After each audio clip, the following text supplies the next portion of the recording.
नमस्कार प्रिय विद्यार्थियों, मैं रविकांत सर।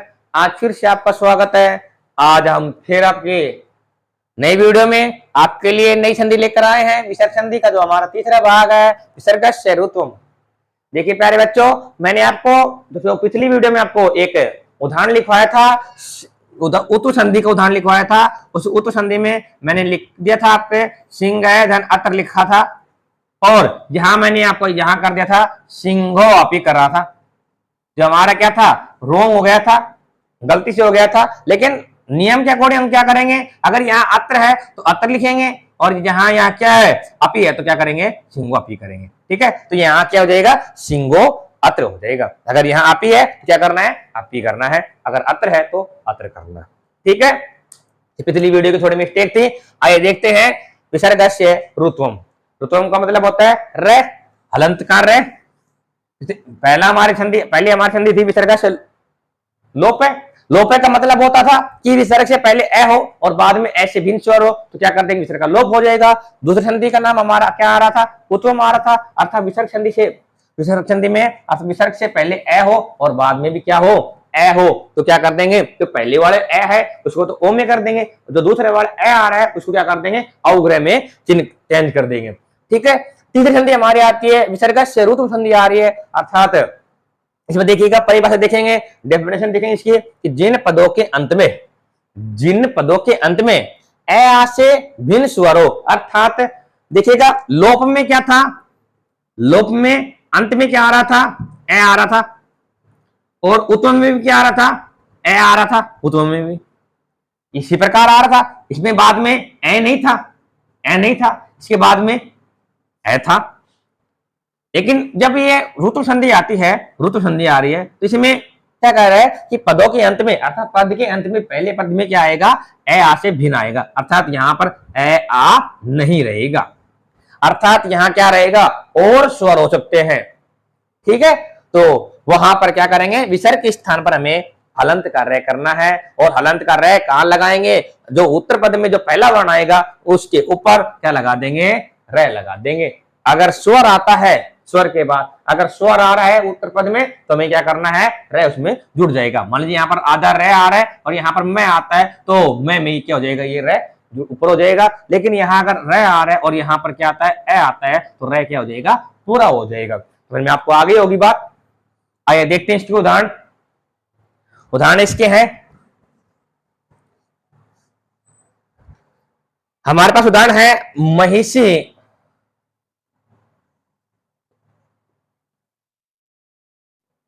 महिषी धन इति। इस उदाहरणों को थोड़ी देर में देखेंगे, पहले इस उदाहरण को देखते हैं, दूसरे वाले को। मुनि धने गच्छति, मुनि धने गच्छति। देखिएगा, प्रथम पद के अंत में विसर्ग है, तो विसर्ग संधि तो है ही। दूसरी बात यह है कि विसर्ग संधि में जो प्रथम पद है उसमें अंत में न तो ए है न आ है, लिख रखा है ए आ से भिन्न स्वर होगा। कहा, जिन पदों के अंत में, और अंत कहां देखते हैं, प्रथम पद में देखते हैं, तो प्रथम पद में ए आ नहीं है, लोप में ए है और ऋत्वम् में ए है, लेकिन विसर्गस्य ऋत्वम् में ए आ नहीं है। तो यहां पर क्या हो जाएगा, विसर्ग के स्थान पर रे कर देंगे। तो हमें कुछ नहीं करना है, हमें करना है विसर्ग के स्थान पर रे। मुनि हो गया, विसर्ग को हटा दिया, तो हमने क्या कर दिया, अब लिख दिया हमने गच्छति। जो ये रे लगाना है, या मुनि का लगाना है, उत्तर पद के पहले वर्ण में लगाना है, मुनिर गच्छति, मुनिर गच्छति। ठीक है, अब आपको किस प्रकार देखना है, ये तो आपको मालूम हो गया ही कि प्रथम पद की आपको परिभाषा डेफिनेशन याद होनी चाहिए। ऐसा नहीं है कि हमने बस अब यहां समझ में तो आ रहा है, लेकिन हम उदाहरण करेंगे और एक साथ जब उदाहरण करते हैं तो हमारे दिमाग में नहीं रहता है। देखिए, एक बार में नहीं रहता है, दो बार में नहीं रहता है, लेकिन दो तीन बार हम अगर जब अभ्यास करेंगे, प्रैक्टिस करेंगे, तो हो जाता है। ऐसा नहीं होता है।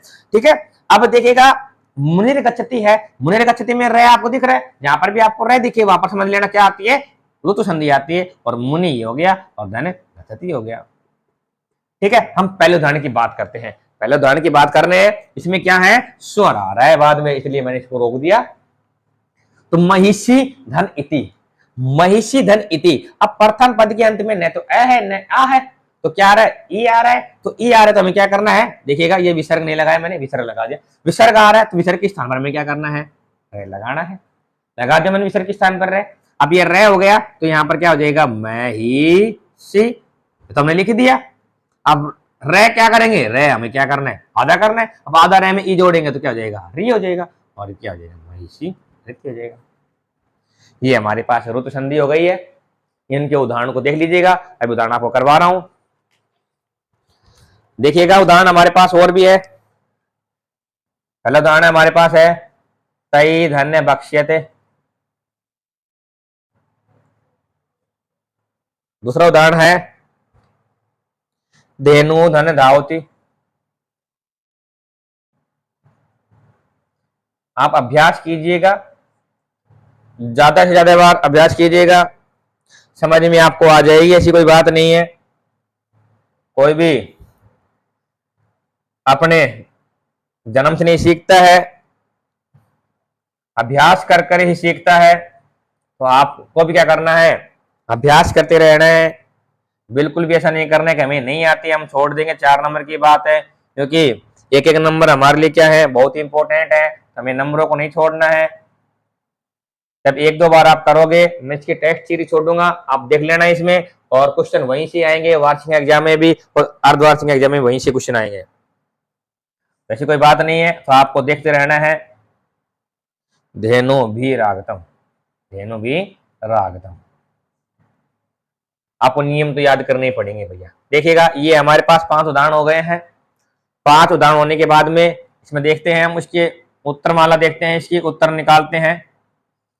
तई धन बक्ष्यते, प्रथम पद में आई आ रहा है तो क्या करेंगे, हमें तई तो हमारे पास हो गया है बक्ष्यते, ठीक है। पहले वर्ण में क्या लगा दिया हमने, रे लगा दिया है। अगला आता है धेनुर धावती, ठीक है, कुछ नहीं करना है, ये हो गया। इसके बाद में आता है भैया जनई। अब इसमें क्या आ गया, विच्छेद, विच्छेद करना है तो ये हो गया विच्छेद। धन गम्यते, गम्यते, ठीक है। इसके बाद में आता है पत्यु ग्रहम, एक पितृग्रहम भी होता है, ठीक है। एक आता है धेनु, धेनु हमारे पास आ गया, धेनु भी, धेनु भी।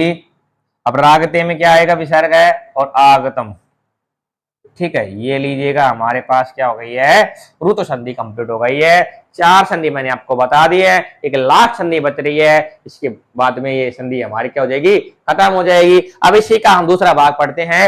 ऋतु संधि का दूसरा भाग आता है कि आपके अंत में, अगर पद के अंत में अगर आपके प्रातः आ रहा है, प्रातः आता है और पुनः आ रहा है, पद के अंत में अगर प्रातः और पुनः आ जाए तो वहां पर भी क्या करना है, आपको ऋतु संधि करनी है। इस प्रकार एक उदाहरण दिखा देता हूं आपको मैं, जैसे आपको समझ में आ जाएगा।